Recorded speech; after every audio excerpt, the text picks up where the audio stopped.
जो endowment act है जिससे हिंदू मंदिर को टेक ओवर किया गया है, उन 4 राज्यों के एंडोमेंट एक्ट की सुनवाई पिछले 13 साल से सुप्रीम कोर्ट में चल रही थी और हाल ही में सुप्रीम कोर्ट ने फैसला दिया है, मैं ऑनरेबल जजेस का नाम नहीं लेना चाहता हूं, जिसमें सुप्रीम कोर्ट ने कहा कि सारे मैटर हाई कोर्ट में चले, हम यहाँ पे इसको क्यों सुने।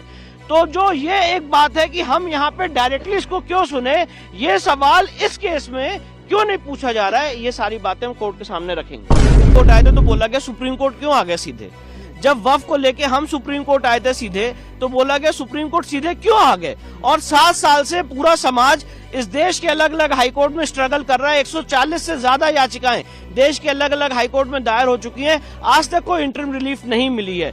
तो क्या पैमाना है, क्या मापदंड है कि एक पक्ष सुप्रीम कोर्ट आता है और उसकी सुनवाई की जाती है और इंटरिम ऑर्डर देने के लिए एक बात की जाती है। तो ये कानून, यही चीज दूसरे पक्ष के लिए भी लागू होनी चाहिए। Point number 1। पॉइंट नंबर 2 मैं आपको बताना चाहता हूं कि अभी 4 राज्यों के जो एंडोमेंट एक्ट है जिससे हिंदू मंदिर को टेक ओवर किया गया है, उन 4 राज्यों के एंडोमेंट एक्ट की सुनवाई पिछले 13 साल से सुप्रीम कोर्ट में चल रही थी और हाल ही में सुप्रीम कोर्ट ने फैसला दिया है, मैं ऑनरेबल जजेस का नाम नहीं लेना चाहता हूं, जिसमें सुप्रीम कोर्ट ने कहा कि सारे मैटर हाई कोर्ट में चले, हम यहाँ पे इसको क्यों सुने।